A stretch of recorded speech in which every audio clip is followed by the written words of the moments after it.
pecados não são apagados. Pecados não são esquecidos.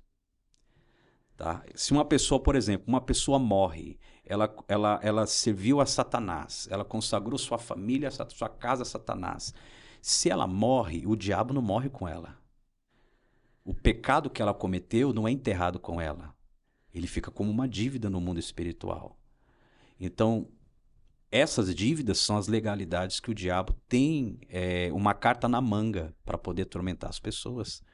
E às vezes são coisas que às vezes você nem sabe, que a pessoa nem sabe. Mas que aí é uma pessoa da família que tem que cobrar. Cujos pecados, por isso que quando você vai ler na Bíblia, existem muitas pessoas orando, não pelo pecado dela, mas pelo pecado do pai dela, pelo pecado da nação dela. Uhum. Senhor, perdoa a minha nação, perdoa os pecados que eles cometeram. Porque por causa do pecado deles, ele também está envolvido dentro dessa história, né? Na Bíblia você vê isso, né? O povo pedindo perdão pelos pecados dos seus pais, né? Exatamente. O tempo inteiro você vê isso. O tempo inteiro a gente vê isso. A gente acaba sofrendo. Tem até uma história, não sei se você já ouviu falar, que essa história é muito antiga.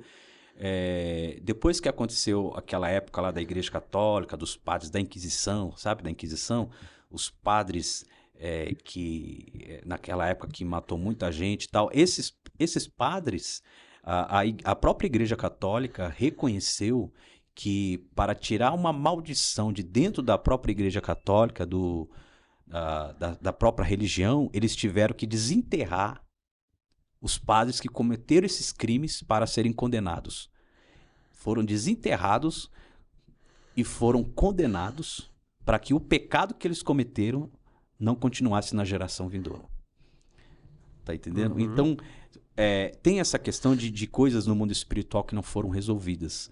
E outra coisa, por exemplo, uma pessoa, ela comete um erro, comete um pecado, ela acha que esse pecado ele vai ficar no mar do esquecimento. Só tem uma coisa que faz apagar pecado: arrependimento. É como eu disse aqui.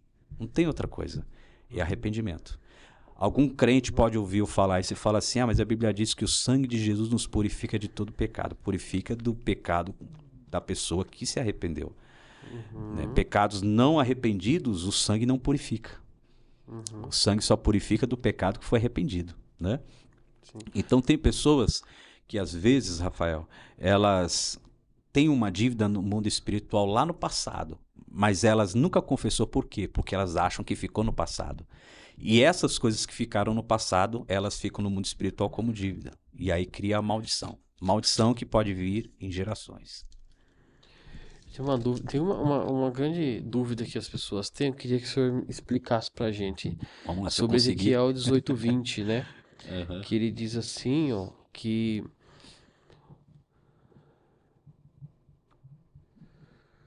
é assim, ó, Ezequiel 18:20: a alma que pecar, essa morrerá. O filho não levará a iniquidade do pai, nem o pai levará a iniquidade do filho. A justiça do justo ficará sobre ele, e a impiedade do ímpio cairá sobre ele. Como que a gente aplica esse versículo nesse contexto aqui, pastor, que o senhor explicou? Então, eu conheço o versículo, né? O que acontece, eu até, assim, eu entendo o pensamento das pessoas, mas não é o que nós vemos na prática. Pastor, eu falo pastor, né? Você ainda não é pastor, né, Rafael? Não ainda sou, não, né? mas fica à vontade de chamar do jeito que o senhor Veja bem, não é o que a gente vê na prática, porque eu respondo essa pergunta com outra pergunta. O que nós temos visto na prática? Na prática, nós temos visto aí os filhos sofrendo aí pelos pecados, né? Porque o pecado, ele causa uma destruição terrível, né? Encosta no pai, no filho e vai embora, O que nós temos visto na prática é quantas pessoas estão aprisionadas. A gente faz trabalhos, né, de cura, libertação, ajuda muitas pessoas. E o que a gente ajuda de pessoas, inclusive pastores, aprisionados, pessoas que tiveram, que o pai teve um pacto, e às vezes Deus traz a revelação. Nós estamos lá e Deus revela, Deus mostra. Geralmente Deus mostra muito para minha esposa, fala assim: ó, eu vi sangue, eu vi oferenda. Essa pessoa foi oferecida quando era criança. Poxa, mas já está na igreja há tantos anos. Já é batizado com o Espírito Santo. Já prega. Já ora. Tem até dons espirituais, mas ainda tem uma perturbação que persegue. Por quê? Porque tem um pacto que não foi anulado lá atrás. E às vezes não foi nem a pessoa que fez esse pacto. Foi um pai, foi uma mãe. Então, o diabo, ele tem algo ainda uma carta na manga dele, ele vai até o tribunal de Deus e ele fala assim, isso aqui me foi dado. É o que ele disse para Jesus, tudo isso eu te darei porque a mim foi entregue. Quem entregou para ele? Então, ele vai até o tribunal de Deus e ele disse, eu tenho acesso a tocar nessa pessoa porque isso aqui ainda não foi resolvido. Lembra de Jacó, no Val de Jaboque? O que aconteceu com Jacó no Val de Jaboque? Quando Jacó estava lutando com aquele varão e ele percebeu que era um anjo do Senhor, ele agarrou no anjo e o anjo disse, me solta porque a alva é chegada, tem que subir e tal. Ele disse, não te solto enquanto tu não me abençoar. Aqui eu tenho a primeira pergunta. Jacó não era abençoado? Tudo que ele viveu na casa de Labão? Todas as coisas que o Senhor fez por ele lá, ele ainda não se sentia abençoado? Por mais que Jacó tivesse tudo que ele teve na casa de Labão, ele ainda sabia que tinha algo na vida dele que precisava ser resolvido. Ele sabia. Aí o que o anjo fala para ele? Ele faz uma pergunta. Qual é o teu nome? Essa pergunta é a raiz do problema de Jacó. Porque existem problemas, Rafael, que a gente só consegue resolver quando a gente acha a raiz. Quantas vezes a gente tentando ajudar pessoas a se libertar e a gente só conseguiu resolver quando achamos a raiz do problema. E essa raiz, muitas vezes, a pessoa pode achar através de acompanhamento, ou por uma revelação de Deus. E qual foi a raiz do problema de Jacó? A mesma pergunta Jacó ouviu há 20 anos atrás. Por quem? Pelo seu pai Isaac. Qual é o teu nome?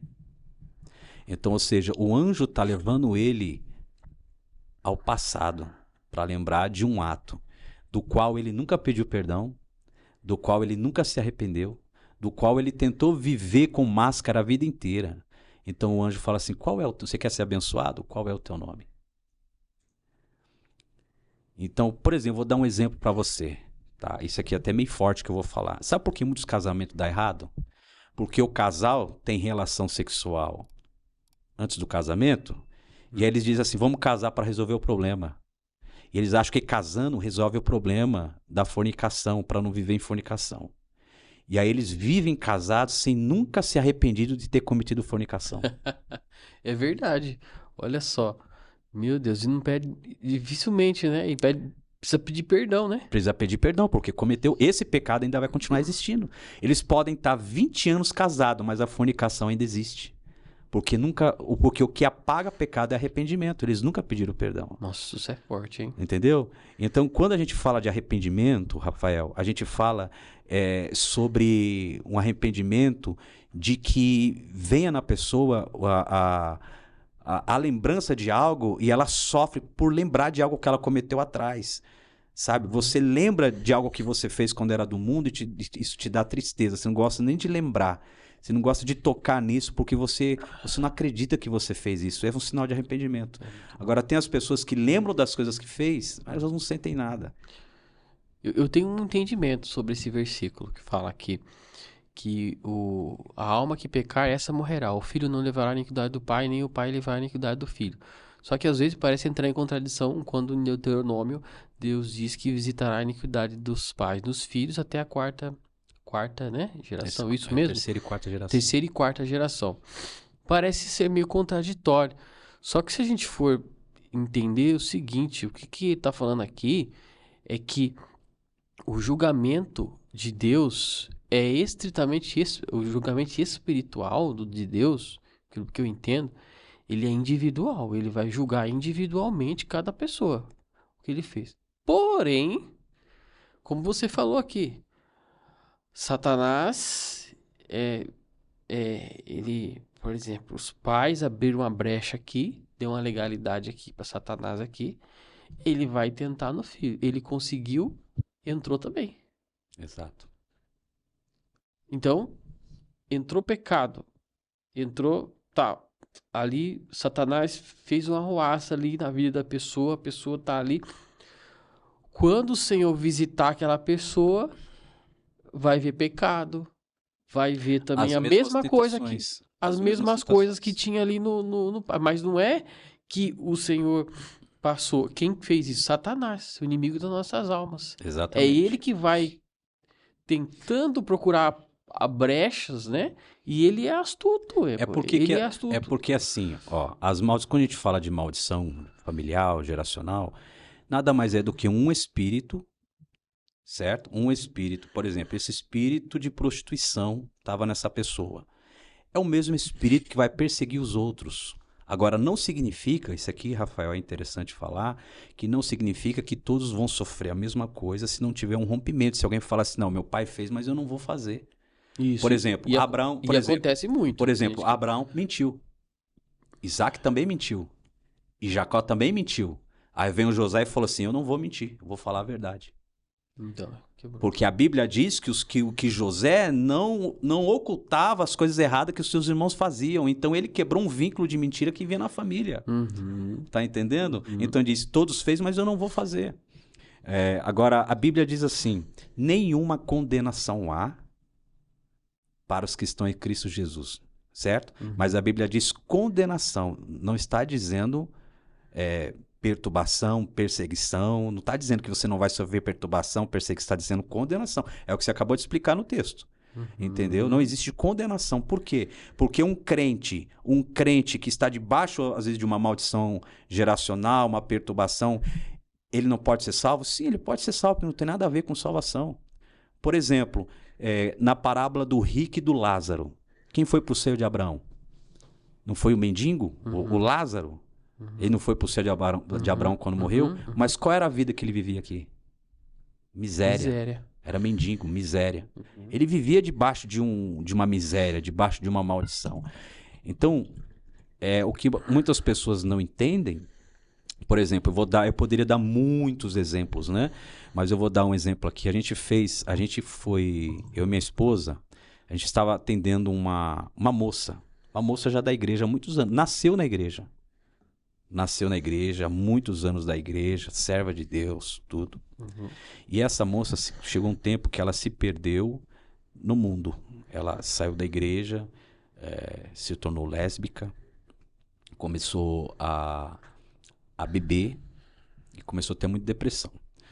E chegou um tempo que ela queria voltar para Jesus, não queria mais. Ela procurou a gente. Eu não quero mais essa vida. E eu e minha esposa, então, começamos a ajudar ela. Então, ela começou a manifestar nela 3 vezes por dia. Manifestava nela. E a gente levou essa moça, levamos para nossa casa. E ela manifestava até de madrugada. E a gente ficou ali mais ou menos eu acho que mais de uma semana, fazendo um trabalho de libertação muito forte, mas muito forte. Manifestava. E aí aconteceu que ela conseguiu vencer. Sabe? Ela conseguiu vencer, ela não queria mais se relacionar com mulheres, ela queria voltar para Deus, tal. E ela foi liberta, ela conseguiu se livrar desse mal. Só que aí com o tempo ela ainda estava tendo problema com bebida e desejo de morte. Bebida e desejo de morte. E minha esposa orando, pedindo para Deus mostrar alguma coisa, Senhor, por que ela está passando por isso ainda? Porque, né, ela já venceu o pior, mas porque de vez em quando... E assim, era de vez em quando, sabe? Parava um tempo, depois de um tempo voltava. Bebida ou vontade de se matar. E aí Deus mostrou para minha esposa. Minha esposa teve uma visão e minha esposa estava orando por ela, aí minha esposa teve uma visão.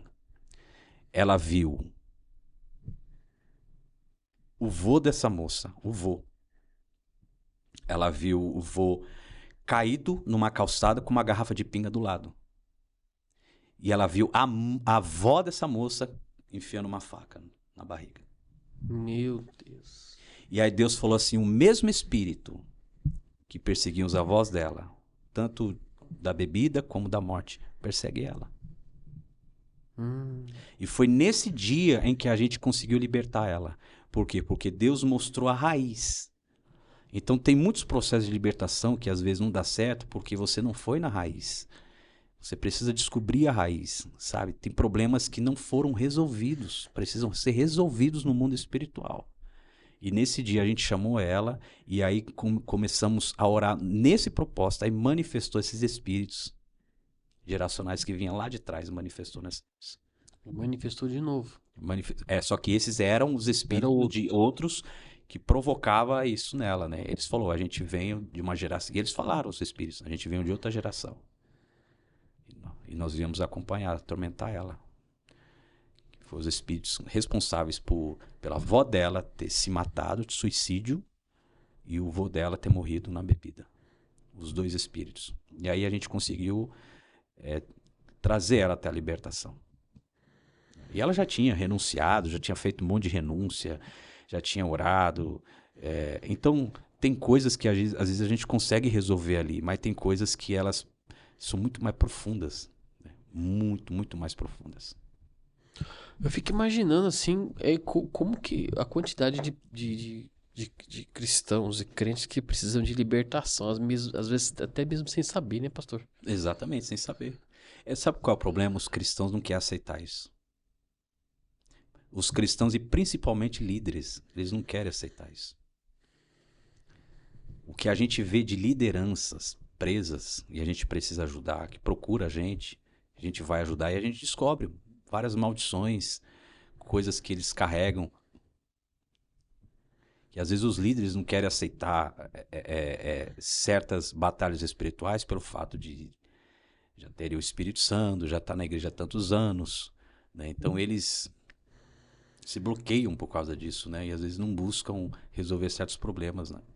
Vai só empurrando com a barriga, Vai né? empurrando com a barriga. O Aí fim vai é que andando não com tá doença, acontecendo nada, né? vai andando com doenças, Tomando remédio. Entendeu? E acha que aquela doença não, é a vontade, na hora que Deus quiser vai curar, se não curar, amém, o que importa é a salvação, e a pessoa pensa assim, não, o que importa é a salvação, né? E aí ela não se apropria daquilo que Deus quer fazer na vida dela, daquilo que Cristo veio fazer, porque Ele morreu por isso, para sermos livres. Porque a morte de Cristo por nós, ela não foi só para nos salvar. Se você for estudar a Bíblia, a palavra, inclusive eu coloquei nesse livro aqui, sobre a palavra sozo, que é uma palavra no grego, que ela significa libertação, cura, salvação, restauração. Então toda vez que a Bíblia diz a tua fé te salvou, a tua fé te curou, ela está falando uma palavra só no grego. Porque o que Cristo veio fazer por nós foi isso, não foi só salvar, Ele veio restaurar, libertar, Ele veio curar, Ele veio fazer todas essas coisas. É a vida em abundância, que os crentes precisam tomar posse disso. Uhum. A gente estava falando sobre batismo com o Espírito Santo. Para que vem o batismo com o Espírito Santo na vida do cristão, hein? Nesse caso, né? O batismo com o Espírito Santo, ele pode trazer libertação ou ainda após o batismo pode ser que tenha algum processo a ser feito ainda? A pessoa pode receber, sim, uma cura, um milagre, uma libertação. Mas é como eu falei para você, na prática, a gente vê muitos crentes que são batizados com o Espírito Santo que ainda tem áreas da vida que não está resolvida. Então, é o que a gente vê na prática. Né? Então, contra fatos, não há argumentos. Uhum. Então, a gente vê Sim. na prática. Uhum. Né? O batismo com o Espírito Santo, por exemplo, o que é o batismo com o Espírito Santo? Tem gente que pensa assim, né? Eu preciso ser muito santo para receber o batismo com o Espírito Santo. Na verdade, o batismo com o Espírito Santo vem para você ser santo. Ele não vem porque você é santo, ele vem para você ser santo. Por exemplo, a Bíblia diz que a oração em línguas é para edificação, né? Para edificar. Então ela não vem porque você é santo, ela vem para você se tornar santo. Então o batismo com o Espírito Santo, quando ele vem, você recebe o dom. O dom de línguas é Deus dizendo o quê? Eu estou te capacitando com uma ferramenta para que a partir de hoje você se torne mais santo. Então você não recebeu porque você já era santo o suficiente para receber. Você recebeu para você agora se tornar santo. Agora é uma armadura a mais sobre você. Por isso que a Bíblia fala lá em Efésios capítulo 6, versículo 10. Nos demais irmãos meus, fortalecei-vos no Senhor e na força do seu poder, revesti-vos de toda a armadura de Deus, para que possais resistir as astutas ciladas do diabo. Então a Bíblia está dizendo o quê? Que o revestimento é o batismo com o Espírito Santo. Por quê? Porque nós já estamos vestidos. Vestido do quê? Da graça, da salvação, que é um dom gratuito, que não é por obras nem por merecimento. Mas para a gente vencer o pecado, vencer o mundo, a gente precisa de um revestimento. O senhor que tem bastante tempo aí de pastorado, qual que é o maior desafio de um pastor hoje? Eu acredito que o maior desafio de um pastor hoje eu acredito, Rafael, que um pastor, ele não deve morrer pela igreja. O pastor, ele tem que entender que Cristo morreu pela igreja. E o fato de muito pastor hoje estar depressivo, tem pastor se suicidando, tem pastor perdendo a família, porque ele está esquecendo de cuidar de certas coisas e de princípios, de certas coisas, que a Bíblia nos ordena cuidar, que a Bíblia nos aconselha a cuidar. E muitas vezes ele esquece, deixa a família de lado, deixa a saúde emocional de lado, para querer morrer pela igreja. Eu acredito assim que existem pastores hoje em dia que às vezes seria até bom eles saírem um pouco de cena. Seria até bom eles dar um tempo. Porque eles vão perder a saúde, vai perder a família, já estão perdendo a família. Né? Muitos já estão perdendo a família, muitos já perderam a saúde. Porque eu acredito que um pastor hoje que cuida de uma igreja, ele tem que entender o tempo de Deus para certas coisas. Eu cuidei 15 anos de igreja. E chegou um tempo que Deus falou assim, você não vai mais cuidar de igreja. O seu tempo agora vai ser outro. E o tempo que eu tenho vivido hoje tem sido tempo de cura. Tempo de milagres, tempo de restauração, de viver coisas que eu nunca vivi na minha vida. E assim, Kennedy Reagan, ele pastoreou por 12 anos e ele perguntou para Deus assim, eu não sou feliz no que eu faço, por quê? A igreja vai bem. E Deus respondeu para ele, porque eu nunca te chamei para ser pastor. Então, faça o que eu te chamei para você fazer. Mas se o Senhor não me chamou, então por que o Senhor deixou eu ser pastor todos esses anos? Uma coisa que eu entendo hoje, que eu tenho muita facilidade, é de entrar nas igrejas, porque eu conheço o coração dos pastores. Eu sei o que eles passam, eu sei o que eles vivem, eu sei o que acontece por trás dos bastidores. Eu sei o que é as noites mal dormidas, as preocupações. Então, eu sei entrar nas igrejas e sair, sei respeitar. Talvez Deus permitiu que eu passasse por tudo isso, todos esses anos, sabe? Para mim entender o que os pastores passam. E hoje, o que a gente ajuda de pastor não é brincadeira. Na maioria das igrejas que eu vou ministrar, são pastores frustrados, desanimados, querendo entregar tudo, querendo parar. Na maioria das igrejas. Na maioria das igrejas. A gente vê muito isso, né? A gente vê também, pastor, que antigamente os pastores eram tão respeitados e parece que virou uma coisa assim banal, assim, qualquer pessoa abre um vídeo hoje na internet, mete o pau no pastor, em pastores, né? Só que antigamente você via que as pessoas tinham um respeito muito grande por um pastor, que era um homem de Deus, né?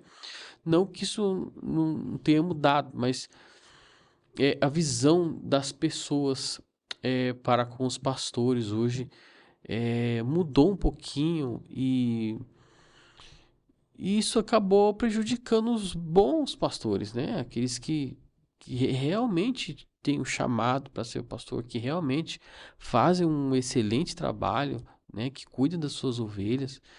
E como que você vê esse desafio de hoje, né? Dos pastores de ser criticado? Porque, por exemplo, hoje, se eu falo uma coisa aqui, por exemplo, de algum assunto polêmico, é uma coisa.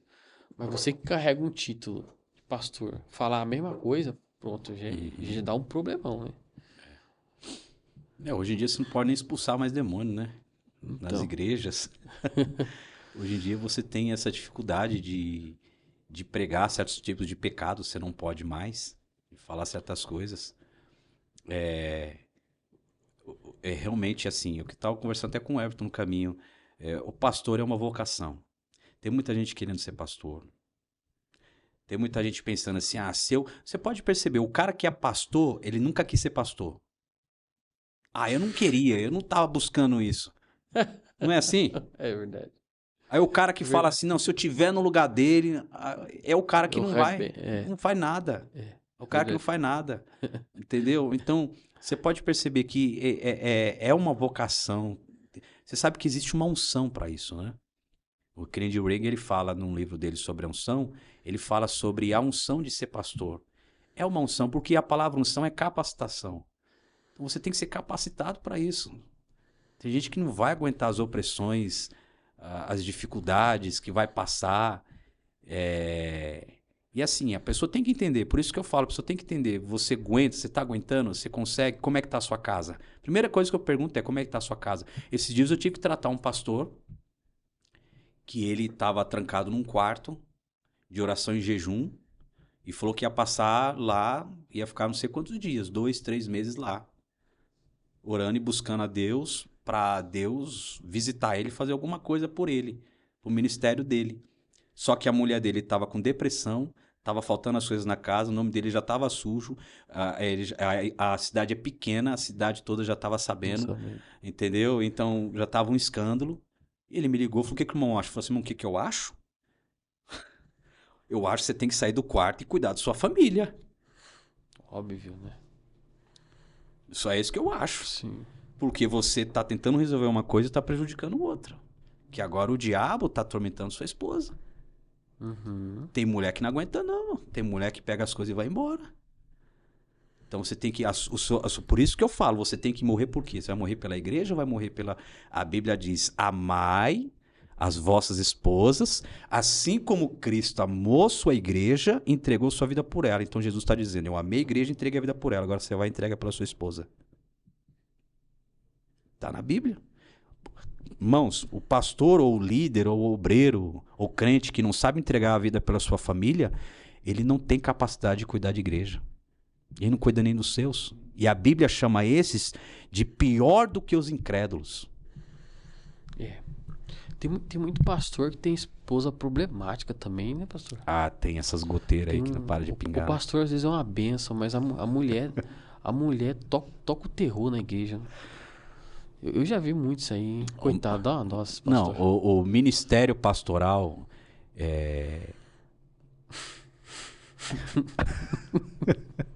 Se a mulher é a realidade. Não, se a mulher não anda com camarada, ele não tem ministério. É difícil, né? Não, se a mulher não anda com ele, ele não tem ministério. Ele não tem. O ministério dele vai ser um inferno, ele vai sofrer. É aí que eu entro em outra questão. É aí que eu bato na tecla. Meu, sua mulher, sua família, sua casa, será se vale a pena ser pastor? Será se vale a pena cuidar de igreja desse jeito? Eu já tive que pregar a igreja. Quando preguei na igreja, o pastor me chamou no canto para conversar e falou assim, minha mulher fugiu com outro. Minha mulher não aceita o ministério.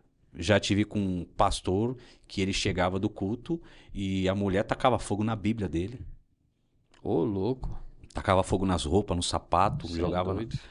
Eu falei assim, irmão, será que não é um tempo de você deixar outra pessoa ocupar o seu lugar até você tratar essas coisas primeiro? Entendeu? Aí entra a questão de você querer viver o chamado ministério a qualquer custo, né? Fica complicado, né? É complicado, né? Uma linha tênue, né? Uma linha tênue. Viver a hora, o momento de você voltar para trás um pouco, né? É que as pessoas acham que regressar, Rafael, acho que é uma posição de derrota. É uma posição de sabedoria. O crente tem que sempre ter a marcha ré. Vai ter fases na sua vida que você vai ter que dar uma marcha ré. Vai ter fases na sua vida que você tem que dar um tempo para algumas coisas. É igual o trem, né? Não tem marcha ré, mas se ficar ele atropela tudo, né? Já atropela tudo. Ele segue atropelando, não tem ré. Porque por conta tem disso, freio, mas não por tem conta ré. disso, a gente vê muitos suicídios de pastor. Chega uma hora e não aguenta mais, ele se suicida. É verdade. A gente ri, mas o negócio é sério, né? Pastor, as perguntas que eu tô fazendo aqui, pastor. Mas é a realidade, né? É importante a gente falar sobre essas coisas aí, né? Até mesmo para quem quer ingressar como pastor, alguém que tá buscando esse chamado, tem que pensar, né? Olhar os erros do que acontece e não repetir, né? Exatamente. Né? Pra quem quer começar. Mas, bom, estamos aqui com o seu livro Curai os Enfermos, né, pastor? Como que foi, qual a sua intenção aí em escrever esse livro aqui, com essa capa bonita aqui, ó, né? Eu escrevi 4 livros, né? Eu Creio no Poder da Oração. Inclusive, esse livro da oração, ele nasceu quando eu morava na escola. Foi lá que nasceu esse livro, porque as lutas que eu venci foi por meio de oração. Depois eu escrevi A Essência da Adoração, que é um livro que eu denuncio o farisaísmo dentro das igrejas. Então, eu falo da vida, de fato, de adoração mesmo, que agrada a Deus. Terceiro, eu escrevi Unção, o Poder do Alto, que eu conto a minha chamada, o meu ministério, como começou nessa área de curas, né? Como tudo começou. E por último eu escrevi esse livro aqui, que é Curai os Enfermos, Mateus 10, versículo 8, que é Curai os Enfermos e Expulsai os Demônios. Então embaixo está escrito ali a ordem do mestre e a missão da igreja. Porque depois que eu comecei a trabalhar nessa área de cura divina e estudar, eu entendi uma coisa, que o ministério de cura, ele é uma ordem dada por Jesus. Então é uma doutrina. Então tem muita gente deixando de fazer o que Jesus mandou e criando doutrinas que não estão na Bíblia. E curar enfermos é uma doutrina bíblica. Porque Jesus, o ministério de Jesus, os seus discípulos, todos faziam isso. Todos. É uma ordem que ele dava. Entrem nas cidades, curem os enfermos e expulsem os demônios. Então eu escrevi esse livro baseado nisso, nessa ordem de Jesus, para que a igreja desperte para o ministério de cura. Porque o que nós temos hoje em dia? Nós temos um ministério muito focado na libertação e pouco na cura. Então, ou seja, Jesus mandou fazer as duas coisas, mas a gente às vezes foca mais na libertação do que na cura, porque é muito fácil você achar trabalho de libertação nas igrejas, mas de cura é muito difícil. Existe pouco investimento, pouca leitura, pouca vontade. As pessoas atrelam a cura como uma soberania de Deus, ou seja, Deus cura quando quiser, se Ele quiser fazer, Ele vai fazer. Então, pelo fato de pensarmos assim, a gente não consegue romper nessa área. Então, nesse livro eu procuro ajudar as igrejas que querem começar a viver o ministério de cura. Amém. E para adquirir ele, como que as pessoas que estão em casa aí faz, pastor? Na bio do Instagram. Você vai entrar na bio do Instagram, lá tem a livraria e tem os 4 livros. Você pode adquirir. Os 4 lá.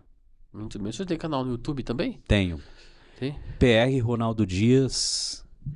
PR Ronaldo Dias. O que o senhor transmite lá no seu canal, pastor? No nosso canal, a gente sempre está fazendo lives todas as semanas. A gente faz lives de cura, né? A gente vê muitas curas acontecendo no momento das lives, ativação, dons espirituais. Temos também as mentorias, que são segunda. Agora nós estamos tendo 3 turmas: segunda, terça e quinta, mas essas mentorias é fechada, né, pelo Google Meet, né, para as pessoas que querem participar. E para as pessoas que querem conhecer a gente mais, o nosso ministério, os ensinamentos, é no canal do YouTube. Lá também a gente coloca muito testemunhos, vídeos dos sinais, dos milagres que acontecem, das conferências que a gente prega, seminários, enfim. Maravilha. Eu vi aqui que tem as suas ministrações, né, nas igrejas. Tem aqui uns cortes. O senhor teve no Dunamis Cash, né? Do pastor Paulo também, né? Sim. Participando, fazendo... Esteve lá no Zait Cash, o podcast do pastor Rogério também. E no... Ariston. No Poder Cash, né? No Poder Cash foi o que você mais foi lá. 7 vezes. 7 vezes. Número da perfeição. Se você quiser escutar mais podcast com o pastor Ronaldo aí, tem bastante aí pela internet aí pra você ser ministrado aí. E pastor, aqui está a nossa caixinha. Nós temos por costume que o nosso convidado retire uma palavra aqui, leia, e depois no final faça uma oração. Amém? Amém. Fica à vontade.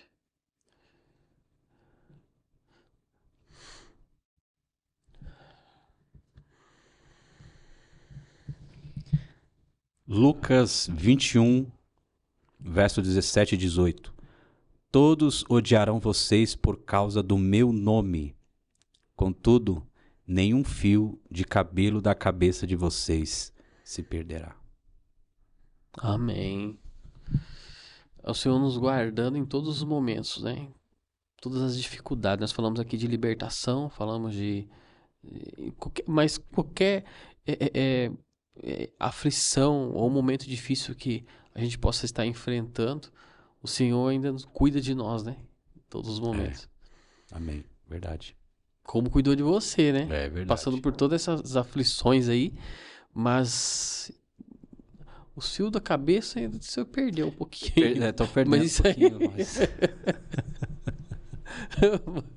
Mas aqui não é. Mas aqui não é literal. Não é literal, porque senão aí tem gente que não... Senão você vai falar, cadê os fios? Não vai servir para todo mundo esse versículo, né? Mas Deus cuidou, né? É verdade. Glória a Deus por isso. Mas quando você vai para Cristo, ali há um processo de libertação também. Sua, né? Ou foi rápido? Foi rápido ou levou um tempo, né? Houve um processo. O meu processo de libertação? Isso.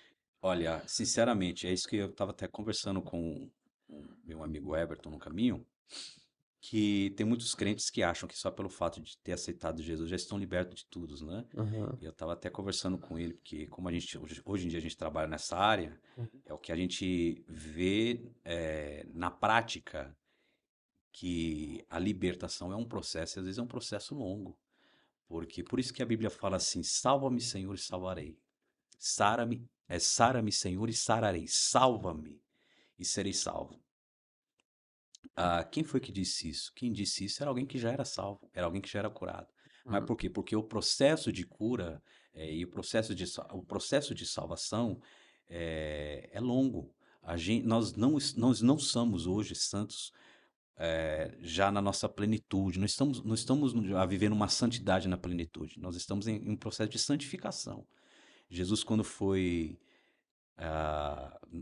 fazer a última ceia, ele pegou a toalha e ele lavou os pés de Pedro. Pedro disse: não, Senhor, de forma nenhuma lavará os meus pés. Jesus disse que era necessário, que senão não teria parte com ele.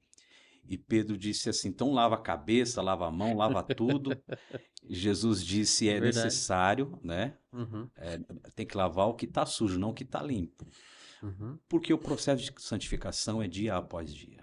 Todos os dias nós temos que lavar os nossos pés. Todo dia é um processo de santificação. Então, todo dia são processos de libertação. Uhum. E eu passei por esses processos, muitos processos, porque ainda pelo fato de eu ter aceitado Jesus, já estar na igreja, em 3 meses ser batizado com o Espírito Santo, já viver experiências, teve muitas coisas na minha caminhada que eu tive que ser liberto, né? Não foi da noite para o dia. Claro que teve muitas coisas que resolveu ali, na hora, né? Então, tem coisas que a palavra ela resolve num dia só. Mas o processo de santificação é dia após dia. Então, teve muitas coisas, sim, que eu tive que ir largando, tive que ir abandonando. E confesso que não faz até muito tempo que teve coisas que eu venci. Eu já como ministro do Evangelho, pregador, já viajando, orando, vendo até sinais e milagres acontecerem. A minha esposa, ela é muito usada na área profética, né? Ela tem visão aberta, arrebatamento de espírito, ela é muito usada nessa área. E esses dias atrás, nós estávamos numa conferência e minha esposa chegou em mim e falou assim: olha, o senhor me disse que você tem uma maldição de criança. E eu já ministrando, já pregando, já vendo cura, já vendo milagre, já vendo O libertação. Senhor te usando tudo. Deus me usando tudo, e ela disse: o Senhor me mostra que você tem uma maldição que não foi quebrada quando você era criança. E aí nós estávamos numa conferência e o poder de Deus estava tão forte naquela conferência que eu caí, não aguentei. Eu caí no chão. Naquela hora minha esposa viu aquela maldição sendo quebrada. E tinha áreas da minha vida que eu não conseguia avançar. tinha coisas na minha vida que eu não conseguia fluir. E as coisas a partir dali começou a desencandear. Então, esse processo de libertação, todos nós temos. A vida toda que tivemos aqui, sempre vamos estar sendo libertos de alguma coisa. Sempre estamos lutando contra alguma coisa. Esse processo, eu vejo, assim, tem muitas pessoas que procuram a libertação e às vezes passando por algum processo difícil, como você falou. E se foi para Jesus, aquela paz de início ela vem ao coração e você sente aquela paz instantânea, né? É uma coisa que você passa a ter uma paz em Deus ali. Só que existem coisas que vão ser curadas depois. Mas o que está acontecendo hoje, pastor? As pessoas estão querendo coisas rápidas demais. Às vezes as pessoas ligam pra gente e quer que você resolva o problema dela assim. Eu tô passando por isso aqui, me ajuda. Às vezes tá desesperado, às vezes tá passando por algo e precisa de uma resposta urgente. É... Como que você que tem experiência de 20 anos como pastor, né? Como que você lidar com uma pessoa numa situação dessa?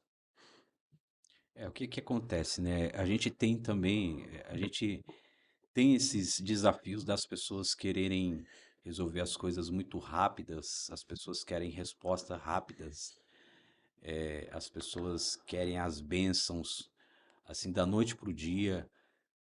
O que que acontece? Ah, eu acredito, pastor, quando a gente fala principalmente dessa relação de quebra de maldição, libertação, a gente precisa aprender que, eu sempre falo assim, que a libertação ela depende muito mais de quem está sendo ministrado do que quem está ministrando. Porque depende mais dela do que da pessoa que está ministrando. Você pode ser um homem de Deus que for. Você pode ser o cara cheio do Espírito Santo, você pode ser o homem de oração, você pode ser o cara que paga o preço. Mas se aquela pessoa que está sendo ministrada, ela não está disposta a tomar decisões, a obedecer, ela não vai alcançar a sua libertação. Você pode até resolver ali no momento, na hora do problema, Uhum, mas depois volta tudo de novo. Que é o que a gente vê acontecer, né? Porque tudo está ligado à renúncia, uhum, arrependimento. Eu acredito assim que o arrependimento ele é uma das atitudes principais para uma pessoa alcançar uma libertação. Que é o que está na Bíblia. O que faremos para ser salvos? Arrepender-vos. Quando perguntaram para Pedro lá em Atos 2:38, né? Varões galileus, o que devemos para ser salvos? O que temos que fazer? E Pedro disse: arrependei-vos. Cada um de vós sejam batizados em nome de Jesus para perdão dos pecados e recebereis o dom do Espírito Santo. Quando for atrás de João Batista, o que faremos para ser salvos? Arrependei-vos. Então sempre está ligado ao arrependimento. Só que o problema é que hoje em dia as pessoas elas acham mais fácil expulsar um demônio do que se arrepender. uhum. Não é mais simples? Uhum, Ora para esse demônio sair de mim, ora para esse problema sair de mim, ora para essa maldição cair. As pessoas acham mais fácil, porque é mais fácil mesmo. É uhum, muito mais fácil expulsar um demônio do que eu ter que renunciar a muita coisa na minha vida. uhum, Então, se a pessoa não estiver disposta mesmo a abrir mão, a se arrepender, que é o que a Bíblia fala, né, em 2 Crônicas 7:14, se meu povo que chama pelo meu nome se humilhar, uhum. orar, buscar minha face, É. se arrepender dos seus maus caminhos, eu, o Senhor, ouvirei dos céus, perdoarei os seus pecados e sararei a vossa terra. Então, o segredo já está na Bíblia, né? O segredo está na... Claro que aí eu sempre digo para as pessoas que é muito importante assim, quando a gente fala de libertação, é muito importante a gente sempre ter uma autoridade que nos ajude a caminhar na libertação. Pessoas Uhum, que já trabalham, já têm uma autoridade, uma vida com Deus para ajudar uma pessoa a ser liberta, porque a uhum, autolibertação é muito mais difícil. Assim uhum, como a autocura é muito mais difícil. uhum, Então, por quê? Porque alguém de autoridade precisa ministrar sobre a vida dessa pessoa. É como, por exemplo, um doente. uhum, É mais fácil ele ir no médico, ser diagnosticado, tomar medicamento, ser curado, do que ele tentar fazer tudo isso dentro de casa, sem precisar uhum, de ajuda. uhum, Então, é muito importante a pessoa ter um mentor, um pastor, um líder, alguém que ministre sobre ela e ajude ela a caminhar, porque é mais difícil ela sozinha, né? Até por causa das batalhas espirituais que são grandes, né? O pastor, quando alguém recebe o Espírito Santo, a pessoa aceitou Jesus Cristo, recebeu o Espírito Santo, por que que ela continua com enfermidades? Por que que ela continua com, com traumas, né? O batismo com o Espírito Santo, ele traz essa cura ou não? Como que isso funciona? É assim, vejam só como é que funciona. A pessoa, a gente entende que o batismo com o Espírito Santo, ele já diz batismo com o Espírito Santo, que é um batismo no Espírito, certo? Batismo no Espírito. Por exemplo, o crente, ele pode passar por muitas situações, mas tem uma situação que o crente não pode passar, que se ele passa por isso é sinal que ele não tem o Espírito Santo, possessão. Porque a possessão é no Espírito. E é justamente no lugar onde o Espírito habita, onde o Espírito Santo vem. Mas o crente pode sofrer opressão na carne e na alma. Entendeu? O crente pode sofrer opressão na carne e na alma. O apóstolo Paulo diz que tinha um espinho na carne, que era um mensageiro de Satanás. Como pode um homem cheio do Espírito Santo ter um mensageiro de Satanás que oprime ele?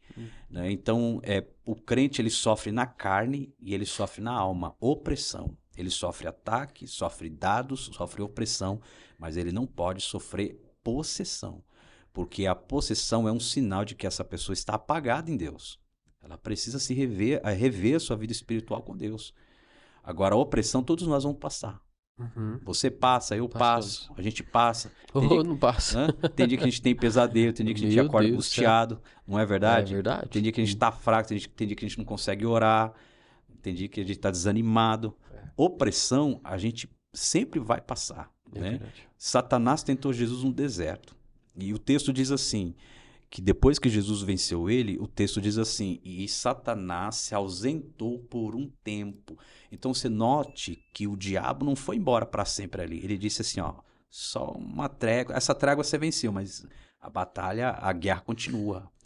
Então não vai parar por aqui, eu vou voltar de novo, vou tentar você de novo. Então a tentação de Jesus não aconteceu só ali no deserto. Teve outros processos de tentação que Jesus passou. Então a gente sempre vai estar passando por esses processos de tentação, de opressão, de luta. Jesus no Getsemane, ele disse assim, a minha alma está angustiada até a morte. O que é uma pessoa angustiada até a morte? Depressão profunda. Jesus toda vez que ia orar, ele sempre ia orar sozinho. Você começa a ler os textos bíblicos, diz que Jesus ele ia para um lugar sozinho e os discípulos ficavam orando, tanto que ele saía lá, orava, vocês estão dormindo? Bora, acorda aí, vigiar e orar, porque a carne é fraca, né, tal. Não podeis vigiar comigo nem sequer uma hora. Mas no Getsemane, na prensa de óleo, a Bíblia diz que Jesus disse assim para os discípulos, ficai-vos comigo, porque estou angustiado até a morte. Nesse dia ele disse assim, orem, fique do meu lado, porque eu estou muito angustiado. Então Jesus passou por isso, ele sofreu opressões também, passou por opressões. Né?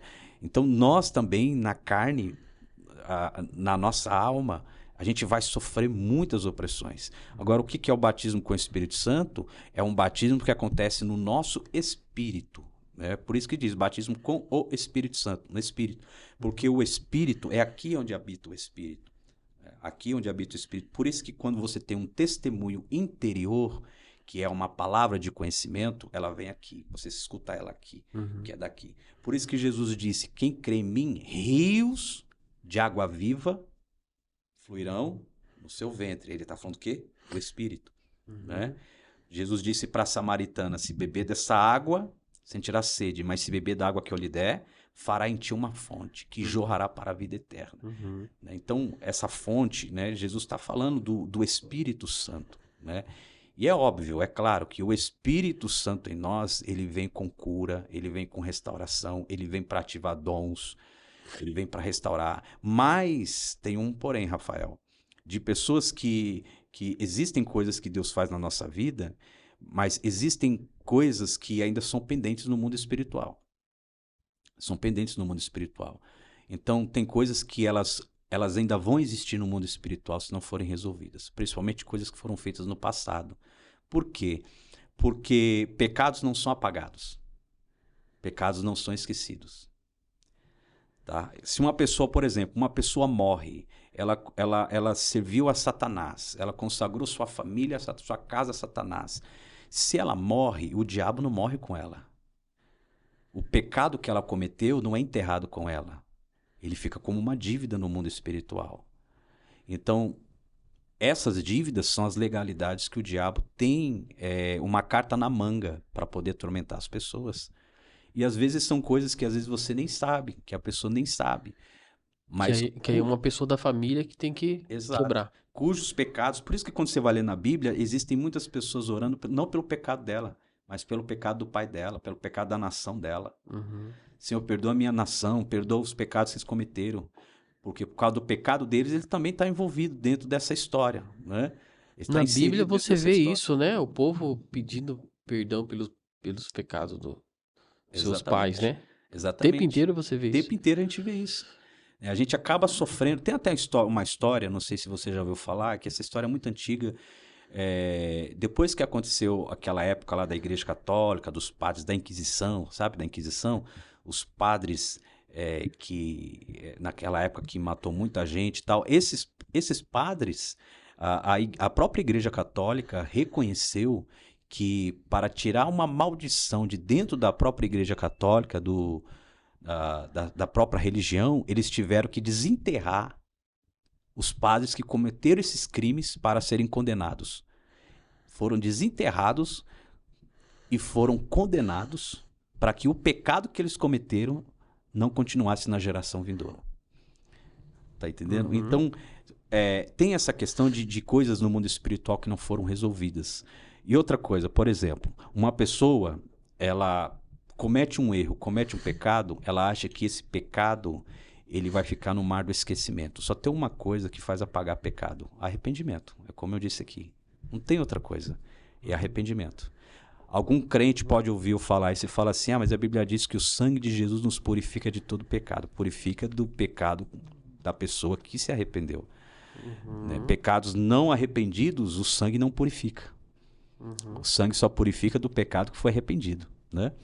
Sim. Então tem pessoas que às vezes, Rafael, elas têm uma dívida no mundo espiritual lá no passado, mas elas nunca confessou. Por quê? Porque elas acham que ficou no passado. E essas coisas que ficaram no passado, elas ficam no mundo espiritual como dívida. E aí cria a maldição. Maldição que pode vir em gerações. Tem uma grande dúvida que as pessoas têm. Eu queria que o senhor explicasse pra gente sobre Ezequiel 18:20, né? Uhum. Que ele diz assim, ó, que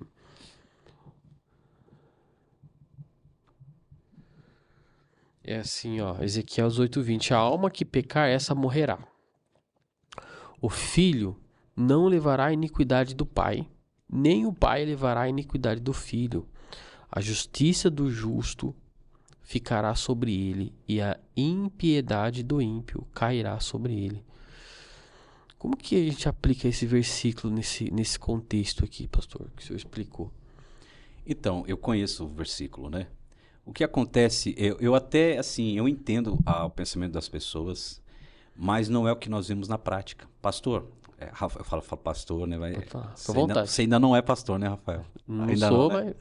mas fica à vontade de chamar do jeito que o senhor Veja bem, não é o que a gente vê na prática, porque eu respondo essa pergunta com outra pergunta. O que nós temos visto na prática? Na prática, nós temos visto aí os filhos sofrendo aí pelos pecados, né? Porque o pecado, ele causa uma destruição terrível, né?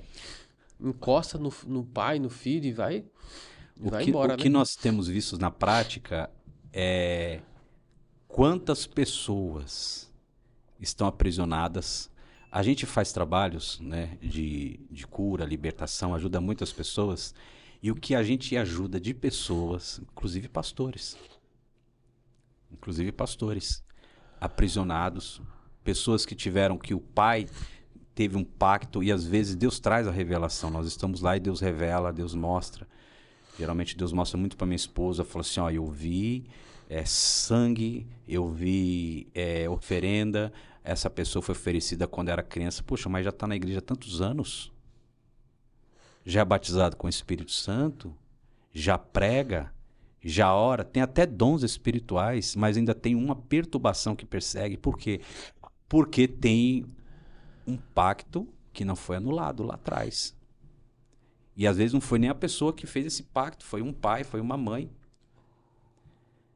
Então o diabo, ele tem algo ainda uma carta na manga dele, ele vai até o tribunal de Deus e ele fala assim, isso aqui me foi dado. É o que ele disse para Jesus, tudo isso eu te darei porque a mim foi entregue. Quem entregou para ele? Então ele vai até o tribunal de Deus e ele disse, eu tenho acesso a tocar nessa pessoa porque isso aqui ainda não foi resolvido. Lembra de Jacó no Val de Jaboque? O que aconteceu com Jacó no Val de Jaboque? Quando Jacó estava lutando com aquele varão e ele percebeu que era um anjo do Senhor, ele agarrou no anjo e o anjo disse, me solta porque a alva é chegada, tem que subir e tal. Ele disse, não te solto enquanto tu não me abençoar. Aqui eu tenho a primeira pergunta. Jacó não era abençoado? Tudo que ele viveu na casa de Labão?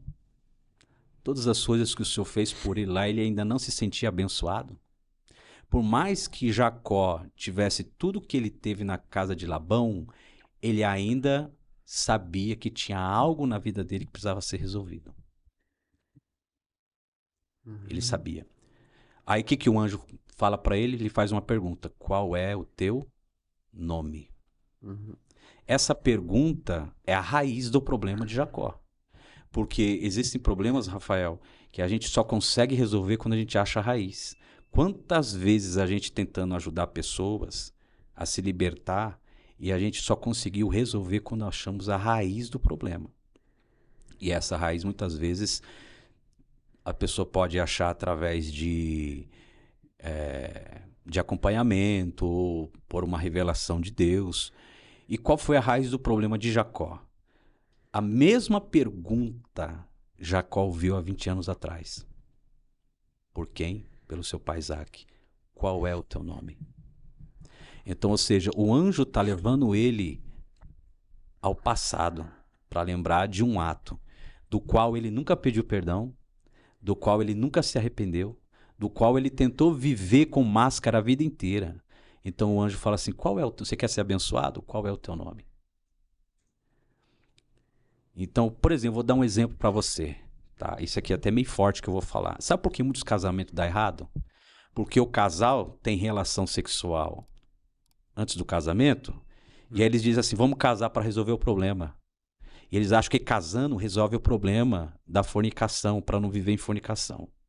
E aí eles vivem casados sem nunca se arrependido de ter cometido fornicação. É verdade. Olha só. Meu Deus, e não pede dificilmente, né? E precisa pedir perdão, né? Precisa pedir perdão, porque cometeu esse pecado, ainda vai continuar existindo. Eles podem estar 20 anos casados, mas a fornicação ainda existe.